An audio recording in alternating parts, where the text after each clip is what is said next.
Aznar no es muy partidario de este gobierno y parece que este gobierno tampoco es muy partidario de Aznar. Yo creo que España acumula energía cívica, institucionalidad y masa crítica nacional para impedir que este proyecto de deconstrucción constitucional, que este proyecto de disolución nacional se consuma. Hay que decir de nuevo, basta ya. Resulta de absoluta gravedad que un expresidente del Gobierno haga este tipo de declaraciones, que se parecen más a comportamientos antidemocráticos y golpistas que a los propios de un expresidente, que fue él quien mintió a los españoles, que fue él quien utilizó el mayor atentado terrorista a nuestro país y que, por tanto, quien hizo todo eso tiene poca credibilidad y sus declaraciones no tienen ningún valor político ni tan siquiera moral. El expresidente Zapatero fue una de las bazas de Sánchez para movilizar a su electorado hace apenas mes y medio y ahora Aznar trata de hacer lo propio con Feijóo antes de su votación de investidura. Comenzamos. Hoy nos acompañan en la mesa de análisis Enrique Juliana, bienvenido. Muy buenas noches, Marisa Cruz. Muy buenas noches. Muy buenas noches, Jesús Maraña. Hola, buenas noches. Bienvenida, Cristina ¿Qué tal? Laoz. Buenas noches. Empiezo por ti. Esto es el inicio de las hostilidades de mayor calado, como has visto hoy el rifirrafe Aznar-Gobierno. A mí me parece que esto se ha sobredimensionado un poco, la verdad. Entre todas las cosas que se le pueden reprochar a Aznar, que alerte sobre lo que él considera una cesión o la posible o la hipotética cesión en una cuestión tan sensible y tan importante como una ley de amnistía, que hasta hace recientemente se nos decía que no tenía cabida de ninguna de las maneras en nuestro ordenamiento constitucional, y lo decían los mismos que parecen estar dispuestos a buscar algún tipo de alivio penal, y que hable, bueno, pues de activar todos los instrumentos del Estado y del basta ya y de animar a una movilización. No pensaba yo que animar a una movilización sea golpista y sea tener poco criterio democrático, salvo que al gobierno solo le gustan las movilizaciones que ellos comparten o apoyan o respaldan. No entiendo, creo que por parte del Consejo de la ministra portavoz ha sido un exceso que creo que no se comparece con un llamamiento a una movilización que puede o no producirse, pero que no tiene nada de antidemocrático ni de golpista. Jesús, al respecto, pero nos lleva esperando desde hace unos minutos María Jesús del Barco, magistrada, presidenta de la Asociación Profesional de la Magistratura.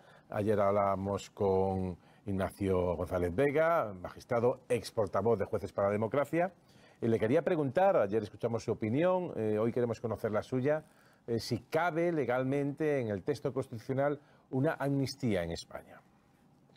Pues claramente no cabe una amnistía en España. Mire, ayer se publicaba una columna de Javier Borrego, ex magistrado de la Sala Tercera, ex magistrado también del Tribunal Europeo de Derechos Humanos, que ponía un ejemplo muy claro, que todos los estudiantes de Derecho sabemos. Si tú tienes un cartel que pone prohibida la entrada de perros, sabes que no puedes ir con un oso y entrar en ese local con un oso. No se te ocurriría meter una boa constrictor donde te han dicho que no puedes meter un caniche.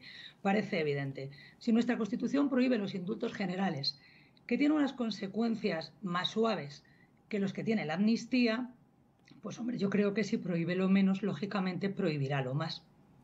Sin embargo, hay magistrados que opinan lo contrario. Desde Tomás de la Cuadra Salcedo, que dice distinguir en el plano político con el que puedo no estar de acuerdo, en el plano del encaje donde sí cabe en la Constitución, al propio juez con el que hablábamos ayer. Y por eso le pregunto, ¿no se abre la discusión teórica o de literatura constitucional sobre el hecho de que, como usted dice precisamente, es más leve, pero no es lo mismo un indulto general que una amnistía, que sí va literalmente en la Constitución el que no cabe el indulto general? Si se hubiera querido el legislador prohibir también la amnistía, lo debería haber puesto negro sobre blanco, porque además en la justicia hay que ser muy preciso en lo que se dice para no dar lugar a malas interpretaciones. Si el legislador no hubiera querido decir o hubiera querido decir que estaba prohibido la amnistía, no tendría que haberlo dicho y aprobado, igual que hizo con el indulto general. Mire usted, si prohíbe algo que tiene unas consecuencias menos graves para el Estado de Derecho, ¿cómo no va a prohibirse algo que tiene unas consecuencias más graves? Mire, el indulto, que no es más que una reminiscencia del antiguo régimen, supone un perdón de la pena, no del delito. Por eso se prohíben los indultos generales, aunque en ocasiones hemos visto indultos particulares que los sumáramos casi nos podían parecer un indulto general, pero eso ya es otra cuestión. Pero es que la amnistía supone negar la existencia del delito. Y negar la existencia del delito y dictar una ley de amnistía, como la que se dictó en el año 1977, tiene su lógica cuando se pasa de un Estado totalitario, de una dictadura como la que teníamos en la época de Franco, a un Estado democrático, que es el que por suerte venimos disfrutando desde nuestra Constitución de 1978. Una amnistía e interpretar la Constitución no supone interpretar un precepto aisladamente, sino en el conjunto, y en el conjunto de todos los principios que inspiran nuestro ordenamiento jurídico. Y nuestro ordenamiento jurídico parte, en primer lugar, de que España es un Estado social y democrático de derecho. Y un Estado de derecho supone el respeto al imperio de la ley y a la separación de poderes. Una amnistía supone negar la existencia del delito. Supone decir que la labor que se ha hecho por los tribunales hasta ahora, por la Sala Segunda del Tribunal Supremo, recordemos la sentencia del Procés, o la instrucción que se está llevando a cabo por Pablo Llarena, se hace de forma arbitraria, porque en definitiva es eso, es negar la existencia del Poder Judicial y negar las funciones del Poder Judicial, aniquilar, por tanto, la separación de poderes. No hace mucho, antes de que se planteara estas reivindicaciones, que por otra parte ya sabíamos todos que eran las reivindicaciones de los independentistas, Carmen Calvo hablaba de esto precisamente, de que era la negación de la división de poderes y la negación del Poder Judicial. Hasta donde yo sé, la Constitución no se ha cambiado desde el año 1978 sobre este aspecto. Y mire, la Constitución no es un chicle que se estira y se encoge, ni una goma que de tanto tirar que al final se nos rompe. Ni la democracia puede permitirse estos juegos.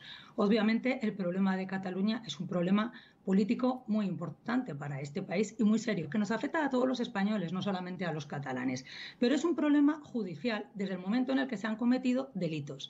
Y, por tanto, decir que hay que encajar algo que es inencajable en la Constitución, pues, ¿qué quiere que le diga? Esto es querer cargarse el sistema desde el principio. Escuchaba ahora una entrevista que ustedes estaban haciendo a, creo que una senadora de Esquerra Republicana. Decir que sus propuestas son democráticas, mire, no hay ninguna propuesta democrática si va en contra de la ley. Ir en contra de la ley es la negación de la democracia. La democracia se sustenta en el imperio de la ley y todos los poderes públicos también están obligados a cumplir la ley y la Constitución. Hace pocos días escuchaba a un magistrado emérito que decía que con 176 votos del Congreso de los Diputados se puede aprobar lo que se quiera. Entonces, la Constitución, ¿para qué la tenemos? ¿Ustedes imaginan que 176 votos negaran la libertad de prensa de este país? ¿O que 176 votos establecieran que antes de empezar cualquier programa o escribir una columna en un periódico hay que pasar una censura previa? La Constitución permite todo dentro del marco constitucional. Y el marco constitucional actual prohíbe, porque hay que interpretarla en su conjunto, las amnistías. Lo podremos llamar ley de alivio penal o podremos utilizar el neolenguaje que ahora está muy de moda. Pero lo que es, y la realidad es la que es. Sin embargo, ha habido también más países de nuestro entorno, Portugal, donde ha habido amnistías sin que se pase de un régimen dictatorial a, por ejemplo, la última amnistía que hubo con motivo de una visita papal a Portugal, país católico. Hubo una amnistía, hubo amnistías también de carácter económico. Yo lo que le digo es si hay debate, usted, su asociación, lo ve de esta manera, otros lo ven de otra, si todo va a tener que solventarse en el Tribunal Constitucional. Si ustedes, por ejemplo, como asociación, pues el Tribunal Constitucional, que es el Tribunal de Garantías y el que interpreta la Constitución, se dice que una ley de amnistía, sí, con ese nombre u otro, encaja dentro de la Constitución, ¿ustedes aceptarían que, por lo tanto, es un texto constitucional? Hombre, nosotros hemos, lógicamente, aceptado siempre lo que dice este Tribunal Constitucional y cualquiera de las composiciones previas o hasta ahora de este Tribunal Constitucional. Pero, además del Tribunal Constitucional, está el Tribunal de Justicia de la Unión Europea. Y también tenemos el Tratado de la Unión Europea, Tratado Fundacional, donde establece claramente cuáles son los requisitos del Estado de Derecho. Y querer quebrar la Constitución inventándonos amnistías que no se recogen, me habla usted de amnistías fiscales que el propio Tribunal Constitucional, el anterior, declaró inconstitucionales. Y desconozco qué es lo que y a quién se indultó en un país católico como Portugal, como usted me dice, porque no sé si con ocasión de la visita de un papa o de quién. Conozco el ordenamiento jurídico español, no conozco el ordenamiento jurídico portugués, pero sé que en nuestro país se prohíbe el indulto general, que es más leve con ser grave que la amnistía. Y si imagínese que le decimos a una persona, a usted le vamos a condenar por castigar, por cortar un dedo a una persona. Y, bueno, y si le corto el brazo, oiga, no le hemos dicho que le vayamos a condenar por cortarle el brazo, no, es que le queremos cortar el brazo, pero eso no está prohibido ya, pero es que es mal el brazo que un dedo. Pues estamos pretendiendo amputar a un poder del Estado de su función, que es el poder judicial. Y cuando se rompen los cimientos del Estado de Derecho, pues se rompen las democracias. Y el Estado de Derecho tiene una finalidad esencial. No está para proteger a los poderosos ni a quienes tienen responsabilidades o poder adquisitivo o son ricos o pueden permitirse vulnerar los derechos de otro. El Estado de Derecho está para proteger los derechos y las libertades, generalmente de los más débiles, que solamente tienen el instrumento de la ley para proteger sus derechos. Así que hay que tener mucho cuidado con tensar la Constitución y con tensar las instituciones y con retorcer la ley para hacer que tenga cabida lo que no tiene ninguna cabida, por más que nos lo quieran vender. Pues veremos finalmente si hay ley de amnistía, si se llama así, y sobre todo si el Tribunal de Garantías, el Tribunal Constitucional, que es el que vela por el cumplimiento de la Constitución y de los poderes públicos, determina que encaja en la Constitución o no encaja en la Constitución. Hoy tenemos una asociación, la APM, que dice que no encaja en la Constitución. Ayer teníamos otro magistrado de otra asociación, en este caso ex portavoz de Jueces para la Democracia, que dice que sí tiene encaje en la Constitución la ley de amnistía. María Jesús del Barco, presidenta de la APM, muchísimas gracias por atender las llamadas de Televisión Española. Muchísimas gracias a ustedes. Buenas noches. Gracias. Muy buenas noches. Cristina, Enrique, Marisa. Sí, yo querría insistir sobre la gran diferencia que hay entre el indulto, que el indulto ya ha sido una figura muy cuestionada de si se debía mantener, sobre el indulto y sobre la amnistía. El indulto es sobre, y lo ha dicho la magistrada, sobre la condena, la amnistía sobre el delito. Lo que cuestiona es la comisión del delito. El delito desaparece. Ya hemos visto desaparecer algunos delitos de nuestro ordenamiento jurídico, como el de la sedición, hemos visto la rebaja de la malversación.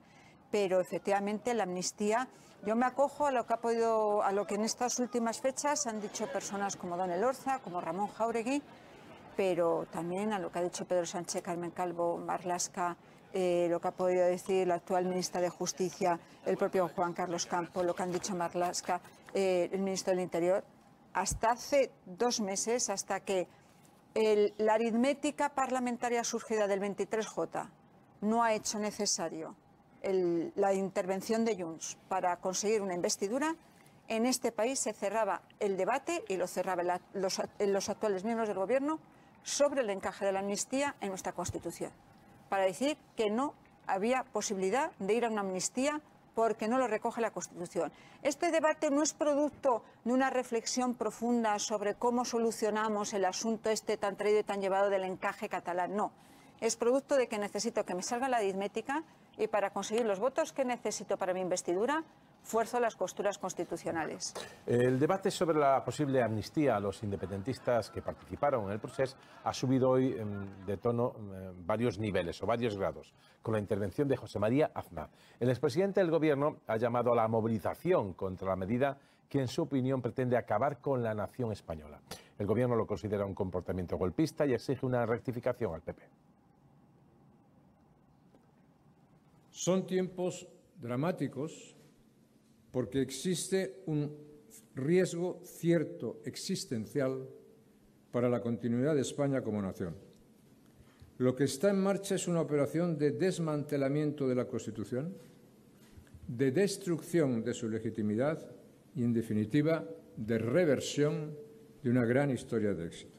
Yo creo que España acumula energía cívica, institucionalidad y masa crítica nacional para impedir que este proyecto de deconstrucción constitucional, que este proyecto de disolución nacional se consume. Pues bien, hay que decir de nuevo, basta ya.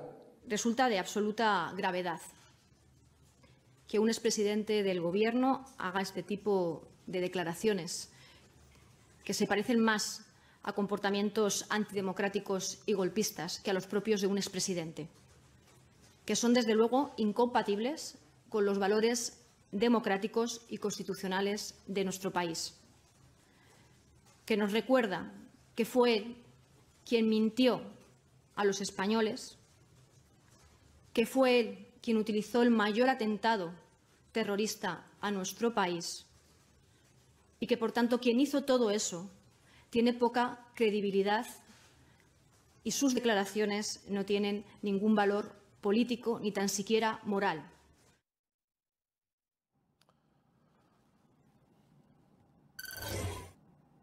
Más tarde llegaba la respuesta de Núñez Feijóo en Twitter, ahora llamado X.